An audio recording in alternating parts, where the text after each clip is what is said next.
Welcome everyone to another episode of Revolution Recap. The New England Revolution increased their new unbeaten streak to one game on Saturday as they escaped Seattle with a 3-3 draw against the Sounders.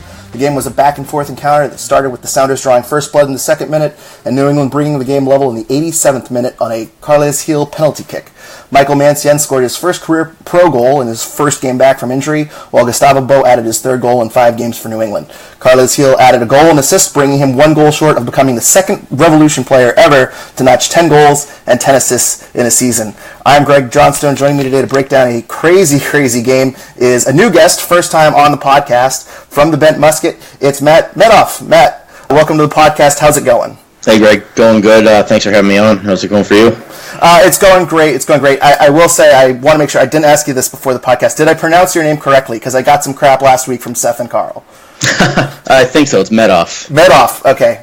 Maybe it was wrong, but I'll get half credit either way. But yeah, close enough. Yeah, new writer for the Bent Musket. I've talked with you a couple times on Discord and on Twitter, so I'm really glad that we're able to bring you on the podcast and talk some soccer today. So, first key takeaway from you on Revolution Recap. There's a lot of ways to go. It was a huge game, a lot of scoring chances back and forth. Really one of the better games of the season. What was your key takeaway from yesterday's match?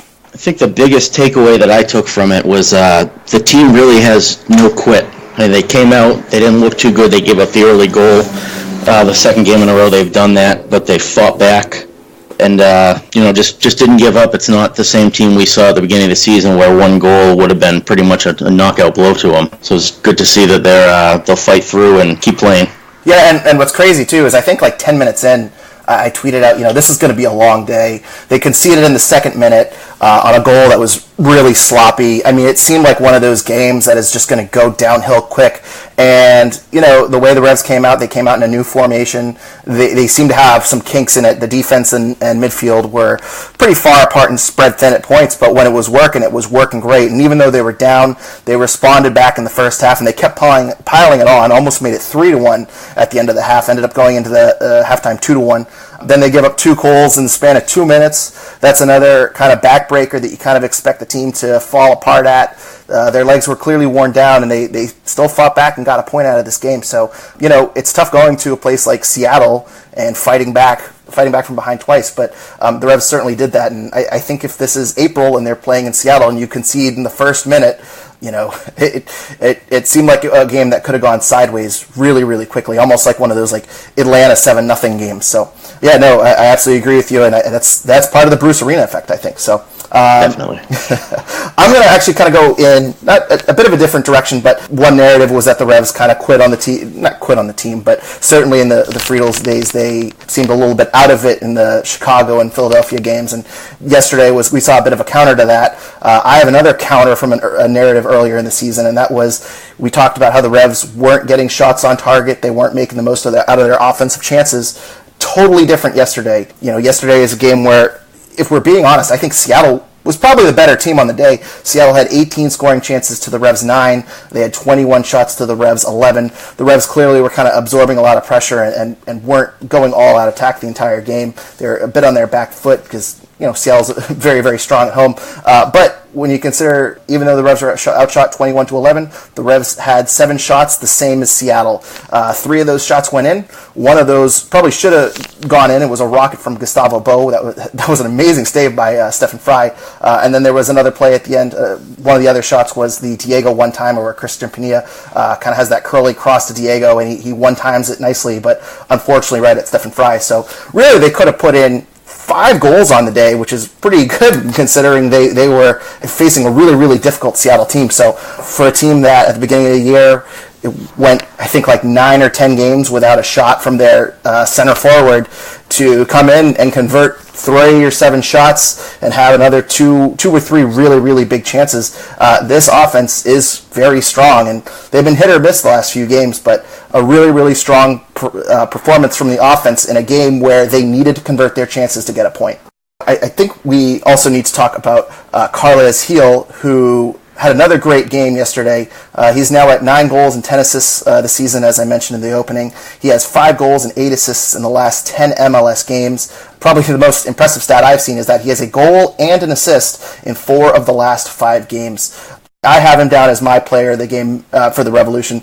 Matt, any issue with making Carles Hill player of the game. Do you agree with that assessment? Yeah, I agree with him being the player of the game. I kind of torn between him and Turner, but those 2 minutes in the second half where the 2 goals got by him, but Turner had some huge saves too, but I'd have to agree that Carles, I think, takes it for this one.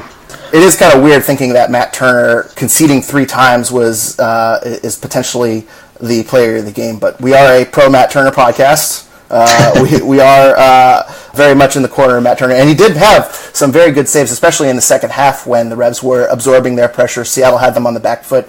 Matt kept it 2-1 at a time when most goalies would not keep it 2-1. So, and credit to Stephen Fry, too. I just mentioned he had 2 big saves. It's very weird that 2 goalies both concede 3 goals, but I thought it was actually a very, very good day for the goalkeepers. Getting back to Carles Hill, he had 2 shots, both of them on target. Of course, one was a penalty kick. He actually had an okay day passing. He was 50 for 70, 71.4% conversion rate, 24 for 41 in the attacking third, but still made his presence known. He had 12 ball recoveries working in that 5-3-2 press, and he was 24 for 41 in attacking third passes. So really made the offense tick. And you talked earlier, Matt, about not having a lot of fight, the Revs having a lot of fight. I think Carles Hill was one of the few guys that was really churning. He seemed to be a little tired and worn out towards the end of the game, but kept fighting and drew that penalty going into the final minutes of the game. The only other person I want to kind of mention is Gustavo Bo. 3 goals and 1 assist in his first 5 games. As I mentioned, a rocket of a shot from Gustavo Bo. It begs the question, and I don't know if you have any thoughts on this, Matt, but do you have any opinion on where Gustavo Bo should be playing? We did get a question from Mike Kennedy. He asked if Gustavo Bo should be moved to a false 9 while Carles Hill plays the 10. It looks like the Revs, they're shifting their formation. They're trying to see what works. And Gustavo Bo, with the exception of the LAFC game, and then for most of that FC Cincinnati game, has been really, really effective so far with the Revolution. Matt, do you have any thoughts of where's the best spot for Gustavo Bo to be playing? I think as long as he's on the field, I'm okay with it. But I like him on the wing. I like what him and Carles Hill have going. The give and go there. He's got some chemistry with Castillo, which is maybe the only saving grace for Castillo in my mind. What he's doing with both, he's got 2 give and goes actually off of Castillo now that I was pretty impressed with.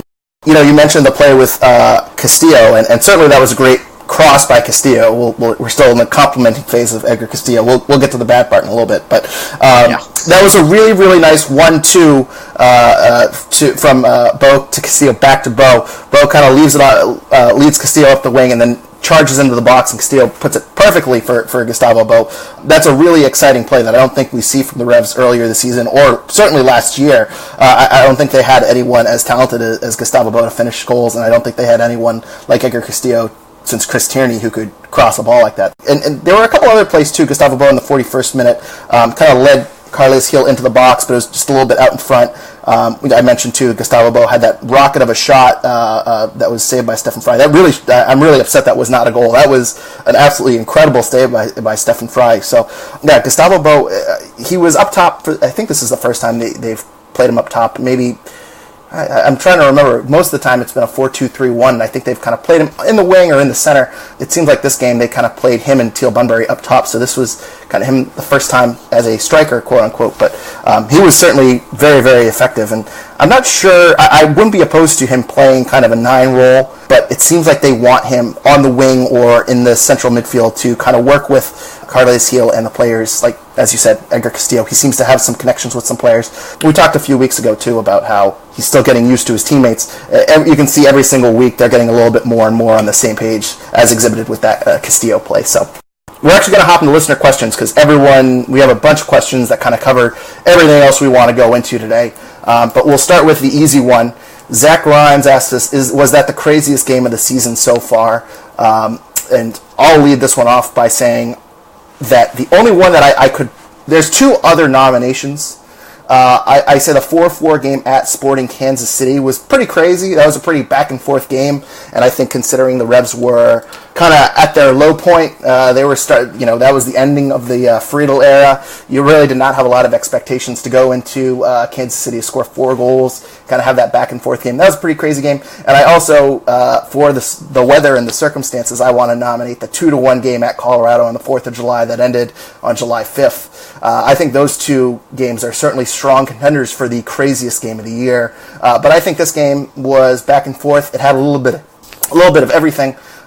Certainly a strong nomination. So, Matt, I'll let you make the determination. Was Saturday's game at Seattle the craziest game of the year? Yeah, in my opinion, it was. Yeah, it was probably between this and that Colorado Marathon game, but this one, the result wasn't as good, but a lot of excitement back and forth. Yeah, and there were 6 goals and still so many more scoring chances beyond that. So I think if you were a neutral fan, yesterday's game was the most enjoyable of the year. I think if you're going crazy, a 5-hour rain delay game, I think earns some bonus points. So moving on, EP Griner asks us, do you think MLS fines Bruce for his halftime comments about VAR? I hope he keeps speaking his mind. Love it. And so I actually wouldn't be shocked if they do fine him, but he didn't say a whole lot that would warrant a fine. I'm not sure. I could go either way on this one. I do kind of want to talk with you, Matt, about VAR. What are your thoughts on VAR? Do you think it's a net positive? Do you think it's a net negative? In one case, we saw it really go in the Revs' favor. Rightfully so, too. The ref took away Michael Mancien's goal at first, and then rightfully VAR overturned it, and then VAR kind of took away a goal from Edgar Castillo later in the game. So, Matt, what are your thoughts on VAR? Are you pro VAR? Do you think there's still a ways to go, or do you think the system is working just fine?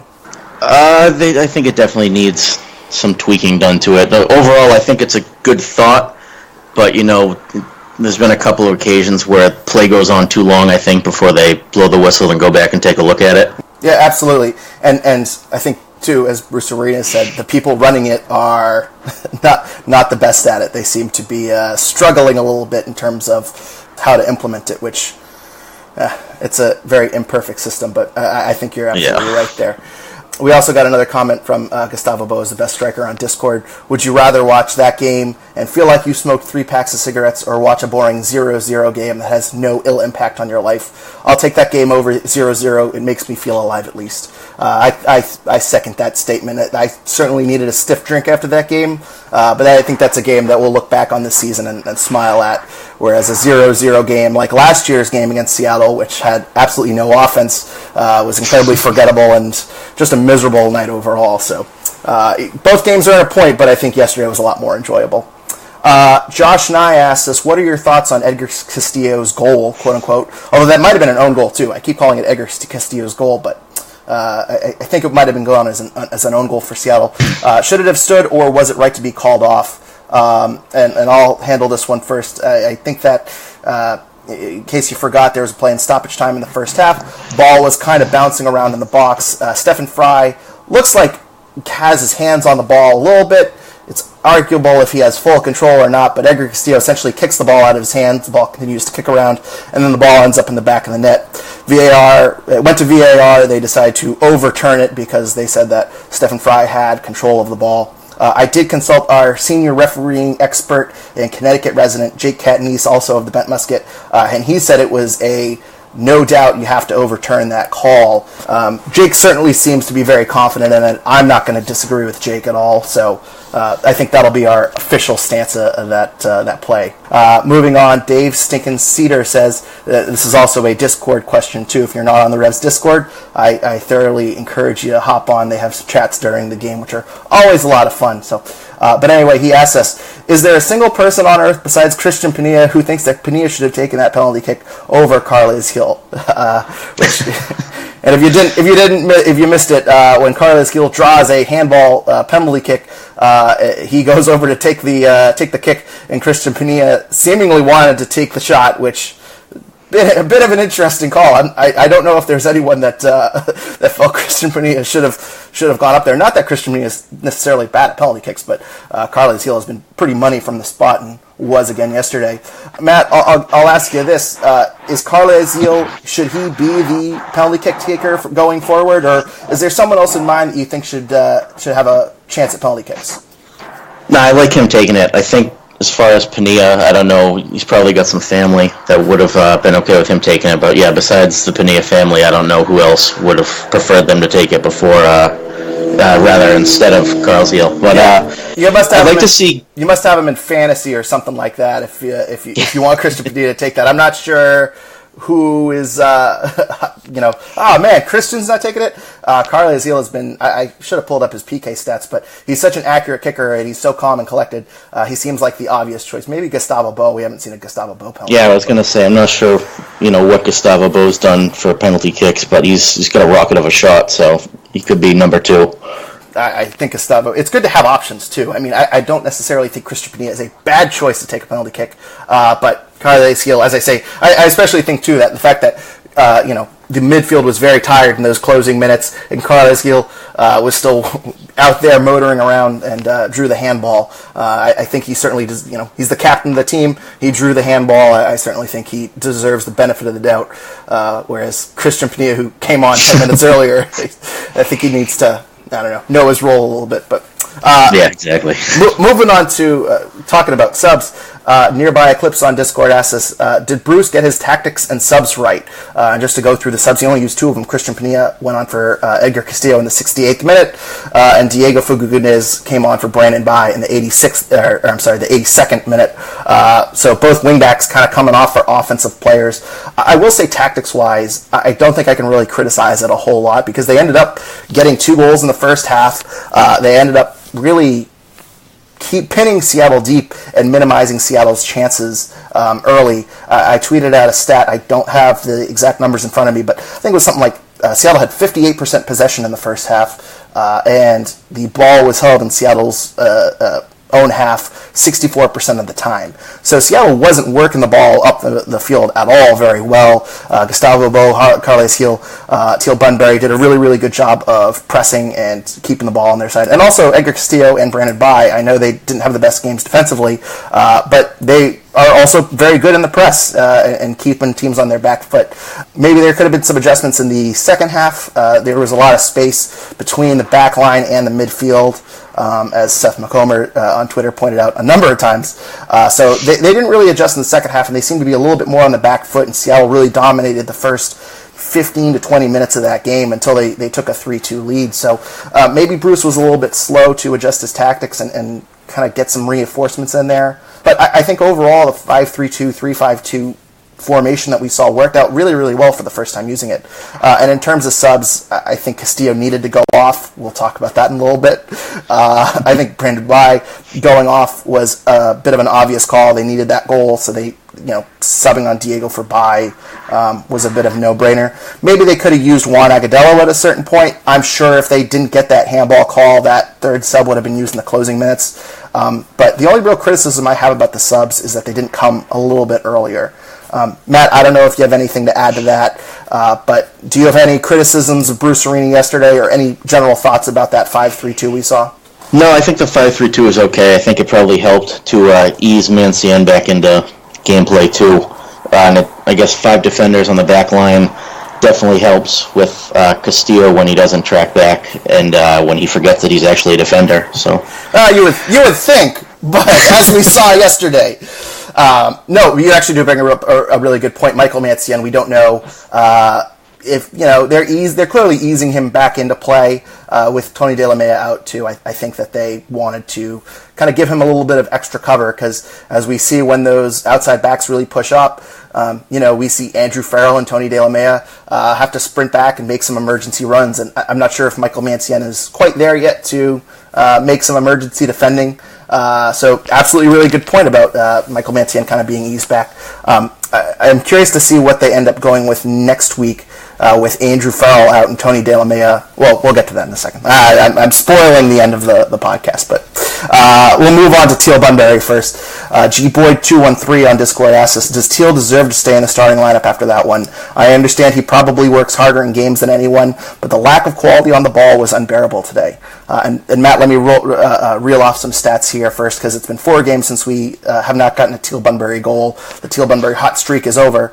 I just want to kind of caveat that with saying his stats actually aren't terrible. He had 2 shots that were off target, which Teal has these stretches where he doesn't. Actually, I think one shot was off target, one shot was blocked. But he was still 30 for 37 passing. That's 81%. 13 for 17 in the attacking third, 3 for 4 on passes into the penalty box. He had a chance created, which was the Gustavo Bo rocket of a shot. He was one miracle Stephen Fry save away from an assist, and he was only dispossessed once. I think he had 6 ball recoveries, 3 for 4 on tackles, 2 for 2 on clearances, and he had a cameo at left wing back when Edgar Castillo needed to get out of the game. So, Matt, we have this kind of Teal Bunbury discussion every week of whether or not he should stay in the lineup, what to do with him, where to play him. What are your thoughts on Teal Bunbury, and how do you think he should be utilized if he deserves to stay in the starting lineup? Definitely not Teal's best game. I mean, he's all over the field, though. I want to say at the end of the game, in added time, actually in the second half, he was involved in getting in the way of a shot and helping it go just wide of the goal, too. So, not his best offensive game, but I don't know if, until he has a few more bad games, I don't think I'm ready to take him out of the 11. Yeah, and I think, too, as you mentioned, he's so versatile. You can play him on the wing. Apparently, you can play him at wing back now as in a 5-man back line. You can play him up top. I think a lot of people kind of measure Teal and how good he is based on goals scored. And really, he does a lot of working, too. In the 3-5-2, as I say, they did a lot of pressing.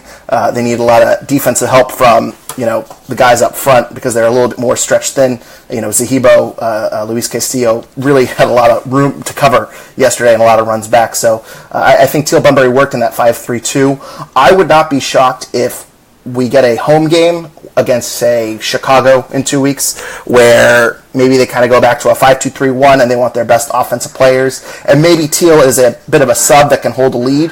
But I don't think yesterday's performance is enough to boot him out of the starting lineup. But his hot streak is over. I wouldn't be shocked if he's kind of one of these players like Juan Agudelo, who's in one game, out one game, based on the matchup. They have so many pieces that can mix and match up front. So, or you can move him to left back, which honestly is not out of the question at this point. But we'll get to the defense now, Matt. We've been waiting. I know all of our listeners have been waiting to hear us complain about how terrible this defense was. When you concede 3 times and your goalkeeper had a decent day, that means your defense is really bad. And I think it was extremely bad considering there were 5 men along that back line. So we'll first question here from Shane on Twitter. He says, next week is going to be tough with Tony out again and Farrell suspended. Edgar Castillo has become a liability out there, and Arena needs to address it immediately before he's responsible for more conceded goals. And then David B. asks us, will our backline survive as Tony is still injured and Farrell is suspended? And then Muhammad Hussein says, in my opinion, 2 drop points here. What would you say is our optimal backline? So let's go here, Matt, and there's a lot of different answers from a lot of different people. Edgar Castillo is not everyone's favorite player. Brandon Bai is not everyone's favorite player. The center backs has been a game of, rotating pieces in and out all season. So let's get you on the record here. What is your optimal back line? And for the purposes of, we'll say it's a 4-man back line. Let's just say that 5-man back line was strategic yesterday. But if you're Bruce Arena, who are the 4 guys you're running out on that back line? If everyone's healthy. Yes, everyone healthy, no suspensions. I'm sorry. Let me caveat that too. I wouldn't mind seeing Farrell go back out to the right back, and then Delamea and Mancienne in the middle. And I don't know about Castillo. I guess he could start in the left back, and then if the Revs get a lead, put in anyone other than him, kind of as a defensive replacement. Teal Bunbury, man, I'm telling you, I wouldn't be shocked if Teal Bunbury gets a few more cameos at left back. Yeah, I agree. It's a bit of a tough ask. A lot of people think DeJuan Jones should be starting at left back. I'm not sure when we decided DeJuan Jones was this defensive left back who's a stud. I think he has 3 or 4 appearances at left back, and I haven't been totally blown away with his defensive ability. He's a rookie. He's a converted winger, similar to where Brandon Bai was last year. And truthfully, I don't think he's as good as Brandon Bai was at left back last year. So, and the other thing, too, with Edgar Castillo is he is not a good defensive player. If you've listened to our podcast before, we are not saying Edgar Castillo is a good defensive player, but he does contribute a little bit offensively. He has 5 assists on the season. That's good on third for the team. I think that's a give and take where Bruce Arena is willing to give up something defensively for Edgar Castillo's ability to push up and cross the ball to Gustavo Bo or Teal Bunbury. But man, it's frustrating. It's really, really frustrating. And every time you can see Edgar Castillo, making a few promising plays here and there, boy, he really just comes back and bites you. And I say that as someone that tweeted out Edgar Castillo is better than you think before the second half. So obviously eating a little bit of crow on that one there. So yeah, if I'm taking my back line, I still am taking that trade off of Edgar Castillo. I'm not willing to drop him just yet. The middle, assuming Mancien is healthy, I think he's going to be starting there. And I think De La Mea has also earned a starting spot. I think Andy Baba is going to be your third center back. And then I think Andrew Farrell pushing him back to right back is fine. And then, you know what I would do? If you have a lead, you need to protect it, put Brandon By at left back. He wasn't terrible at left back last year. I think he actually is probably a better defensive left back than Edgar Castillo at this point. So I think using Brandon By at left back where he played last season is not a terrible, late game sub if you're protecting a lead. But there is no real great answer at left back, and I wish they had addressed that earlier in the season. So we do have a lot of other questions that I want to just kind of note because a lot of people were very, very upset with Edgar Castillo. Cambo6 on Discord says, my question is, can we move Brandon By out of the lineup now, Mancien back in, and Farrell at right back after his suspension? So Cambo6 kind of on our wavelength, Matt. C-Money08 says, with the attack playing well and their personal struggles defensively, are Castillo and By doomed to sitting on the bench once Farrell is back from suspension and Jones is healthy? So C-Money thinking that, which, by the way, Carl claimed was C-Money last week. So Carl, this is apparently from Carl Sutherland. So Carl thinks that Dwan Jones should move in for Castillo. And then Mike Kennedy kind of agrees on that line of thought. Thoughts on the back four of Dwan Jones at left back, Andy Baba, Mancien at center back, and By at right back.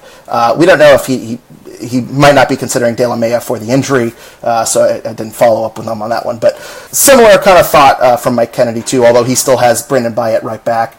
Mike Kennedy says, bench Castillo, he was responsible for 2 goals. So I actually want to ask your question on this, Matt. So I'm not defending Edgar Castillo for stopping running after that first goal. But that first goal, Jordan Morris, low cross through the face of goal. It looks like Andy Baba, the ball goes right through his legs. Didn't seem like anyone was very upset at Jaleel Andy Baba yesterday for letting that ball through. I'm still not sure if he kind of got tripped up on his feet or he didn't know what he was doing or if he was intentionally letting the ball go thinking no one was on that back post. But am I crazy for thinking Andy Baba should be getting a little bit more flack for not kicking that ball out? I give him a little bit of the blame, but I think it's the thing with Castillo is just it's so obvious that he's not getting back into the defensive position on plays like that, and we've seen it time and time again throughout the season, especially throughout the run that the Revs have been on, where they've had some good results, but it seems like anytime there's a defensive breakdown and just a real bad-looking goal, he's, nearby. So, or he's not nearby, which is a bigger problem. He should be nearby. he certainly seemed to slow down a little bit, and I was trying to determine if he slowed down because he thought Andy Baba had that ball. It's not an excuse. He should be finishing the play regardless. But yeah, it was a very bizarre play because the ball's going across goal and he seems to slow up. And I would give him more of the benefit of the doubt if he didn't do the exact same thing 40 or 50 minutes later where there's a cross coming in and he just seemingly has no idea that Harry Shipp is making a cut in behind him. I'm not entirely sure what he thought at that point. I went back and watched on replay. It looks like at one point Andy Baba is kind of by Harry Shipp, so maybe Edgar Castillo thought Andy Baba was back there and was unaware that Andy Baba ran back to the center. But Castillo was not guarding anyone. He was completely ball watching, and he's just been absolutely brutal as a ball watcher, or absolutely brutal as a defensive player this season. And yesterday was no better. So you have a little bit of good and a lot of bad with Edgar Castillo. I'm not sure if he starts next week. It'll be interesting to see what they end up doing. I think he's starting until Dwan Jones is at least back, but I wonder if, with Michael Mancien coming back, if we do see Andrew Farrell or Brandon By kind of give cover to that left side, at least when they're leading. So Mike Kennedy also had one more thought, though. Tayon Buchanan, he thinks, should be moved to the right mid spot, or potentially move there in the future. I'm not so sure about that. Tayon Buchanan finally back into the 18 for the first time in a while. Tayon Buchanan did also have some really, really good appearances under Brad Friedel. We haven't really seen much of him since Bruce Arena. It's kind of tough to fit him into the lineup with the offense performing very well and with so much depth up there. But with Justin Rennicks being loaned out, maybe there's a spot for Tayon Buchanan. Matt, are you a Tayon Buchanan fan? Do you think he should be getting some minutes kind of late in games, or do you think he's relegated to the bench for the rest of the season? I think we're probably going to see him on the bench. I'd like to see him play, but with the way the offense has been playing, there's really not room for him. Mm-hmm. Yeah, it's a total... He's totally blocked, in my opinion. And I'm not sure where you put him in. He seems to be getting spots, if he was to get spots in the A-team. I think maybe you put him in late in games. Maybe you put him in, if you're winning 3-0, 4-0, and you want to give him 20 minutes here or there. But I'm not really sure where he fits. I'm not opposed to him getting some minutes on the wing, too. And another thought I had, too, I didn't really think about it until this question, but, last year when he was at Syracuse, before he was drafted, he played striker. He played up top as a quick guy that stretched the defense and could go after some long balls. So I would like to see, if we're having this question of if Teal Bunbury should be moved to the bench or moved to left back, which I still don't totally hate. I don't know if that's we didn't really address that, but I still don't totally hate that. If we need a guy to play up top, I think Tayon Buchanan might earn a shot and see what he can do. But we'll see how that goes. I do think it is a bit of a sign of trouble for Tayon Buchanan that Isaac Anking and Justin Rennicks, who are two guys that were held in high regards, were loaned out to USL teams, and he was not. I feel like, I don't know, that is a little bit concerning for me because I don't know how much Tayon is going to develop. Moving on, we have one more question from Discord. Gila's dad, which is not his real name, I assume, I'm guessing, but he asks us, who are some trade targets you think are realistic around the league? And I'm going to include some assuming that this is pre-trade deadline, because the trade deadline was August 8th. The Revolution can still sign players that are not without a team, so if they can sign free transfers, but then the trade deadline with other MLS teams have passed. There are a couple of guys that were traded in the past few weeks. Andre Gutman, who signed with Celtic. He was the national NCAA Player of the Year last year. I forget the name of the trophy. But his rights were traded from Chicago to Cincinnati. He's a left back, and he'll be playing the rest of the season. He's already made his first appearance with FC Cincinnati. That might have been an interesting name. He was traded for, I think, like $150,000 in allocation money, but it's on a loan. It's a short-term rental. It's kind of interesting that Cincinnati made that move because they're going nowhere this season. Eric Miller also was traded from Minnesota to New York City FC. That might have been an option. Again, not a big price tag. I think that was about $50,000 in allocation money, but he's not much of a quality player. I don't know if he would have made things a little bit better, but a couple of guys that we actually did this last year where me and I think Brian O'Connell was on the podcast. We kind of threw out some names that if we were the Revs, we'd make phone calls about. I kind of went through kind of the teams at the bottom of the standings, kind of going through team by team, seeing if there's anyone that would, have a left back or a right back that was willing to be, sent away.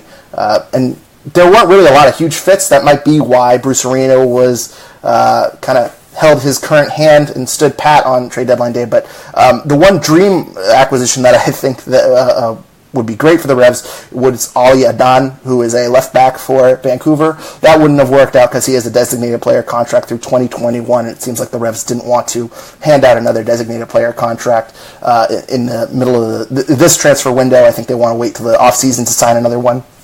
Another guy that I think might have been a decent fit would be Keegan Rosenberry, who was traded from Philadelphia to Colorado. Colorado and their plague-infested stadium is not going to see any playoffs this year. Rosenberry signed a 3-year extension in the spring, so he's apparently committed to Colorado, but maybe that would be a person that could fit with the Revs and add a little bit of something. There was a guy, Akeem Ward, who was drafted 14th overall from DC United. He was actually released by DC United, and he signed with any Revs South down in Birmingham with Jay Heaps and Tommy Sohn. He actually played left and right back. I actually talked to another reporter who covers the Revs who really spoke highly of Akeem Ward and thought he would be a really good fit. I don't think he would be a starter, but if we're talking about a left back who can come in and play defensively for Edgar Castillo in the winding minutes, he might have been a better fit defensively than Edgar Castillo or DeJuan Jones or Brandon Bye. A lot of people had a lot of great things to say about him, and I went back and looked at a bunch of articles from the Super Draft. I think Matt Doyle said he was the best two-way outside back in the draft. So that was a guy that I think would have been a low risk that they could have gone after. He would have been on a free, but he seems to be, he spent most of the season not with DC United, but Loudoun United, their USL affiliate, with mixed results. So he might not be MLS quality at this point, but it seems like someone who the Revs could have signed on a one-year contract and released at the end of the season and not extended him. Would have seemed like a no-risk signing to me, but it didn't end up coming true. Another couple of guys that I'm going to throw out there, but Waylon Francis of Columbus, he was traded to Columbus for $50,000 in allocation money. I think that would have been a decent rental, as I say, for someone to just kind of fill in at left back, which is really the area of need.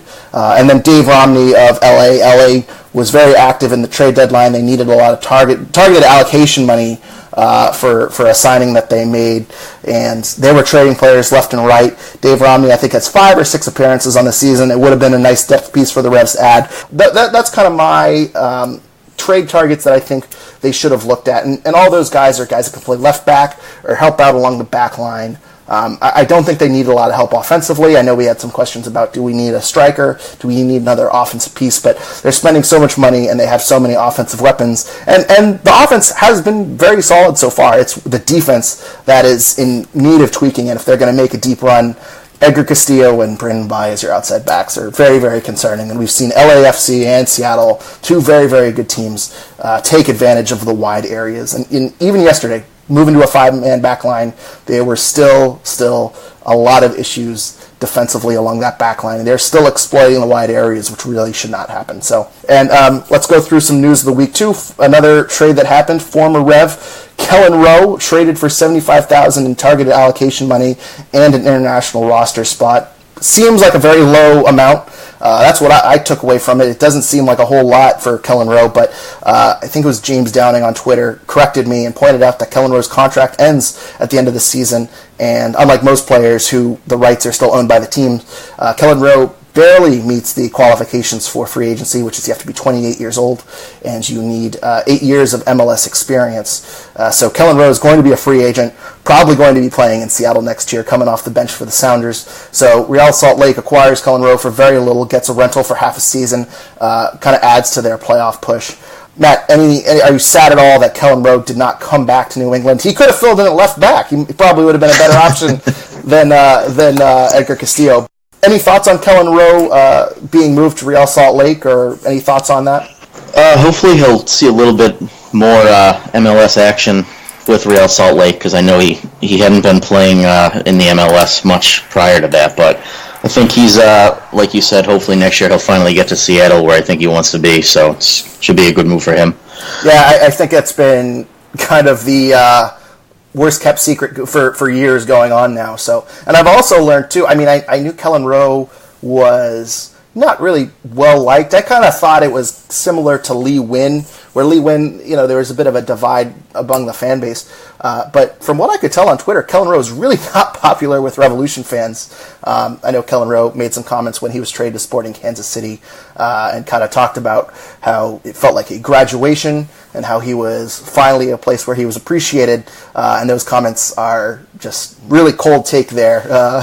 It did not work out for him in Kansas City. So it'll be interesting to see if he finishes the season strong with Salt Lake City or Real Salt Lake. If he wins the MLS Cup with Seattle in future seasons, there will be a lot of angry Revolution fans. So, Matt, we're going to wrap up here. Do you have any final thoughts or shout-outs that we didn't cover today?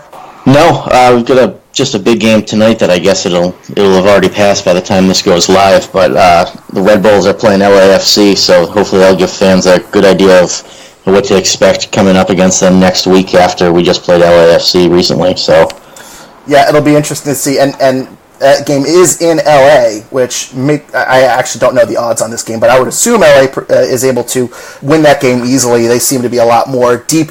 I just want to give a quick final thought to Isaac Anking, who played for Charlotte. He played 75 minutes for the USL Charlotte side. Very impressive. I actually watched most of that game. They already have him playing a kind of a 8-role central midfield. Looks like they were kind of playing a Christmas tree formation, from what I could tell from Twitter and from what I saw in the game. I'm no expert on the Charlotte Independence, but Isaac Anking was already a major contributor to that offense. Really nice ball control, really nice passing and distribution. Had a great a long through ball into the box that set up the second goal. Didn't get on the score sheet because it was a secondary assist, but Isaac Anking at a young age is making waves in his USL debut. And if you're bored on a Friday or Saturday night and Charlotte is playing and New England isn't, if you have an ESPN Plus subscription, I recommend watching Isaac Anking and seeing what the future of the Revolution is, because I'm not sure if he's going to be contributing in 2020, but there's been a lot of talk about, Juan Agudelo in the 8 role, if he's there, if he's a long-term piece there. I think Isaac Anking is going to be a huge contributor for the Revolution, at least in 2021. He's a very impressive player at his age. So highly recommend it if you're able to watch some Charlotte Independence soccer this year. Matt, can you give us your handle and where people can find you on Twitter? Yep, I'm on Twitter as at MMSportsFan, and then I do most of the game recaps on the Bent Musket. Yeah, and also follow at the Bent Musket too. Matt, I know you're just recently started up your Twitter. This is your first year with the Bent Musket, so I want to give our listeners homework. I think you're at about 65 followers on Twitter right now. I want you to be up to at least 80 by the end of this week. If you are on Twitter and you're following a lot of Revs riders, make sure you're following Matt by the end of this week. That's your homework. Also, if you don't follow us on Twitter, you please do. We're at Revolution Recap. Also, you can like our Revolution Recap page on Facebook. Leave us a review on iTunes or wherever you're listening. The Revs head to New Jersey next week for a huge match against the New Jersey Red Bulls, as we talked about. A lot of playoff implications in this game, so a road win in New Jersey would be huge for the Revolution, who's in 6th place, 1 point above the playoff line. I think that's final. I don't think that's going to change depending on results, but as of this recording, that's where they are sitting. So we're actually off next week in what might be our last bye week of the season. So we'll be back in 2 weeks to discuss the Revolution's home match against the Chicago Fire. Until then, thank you everyone for listening, and go Revs.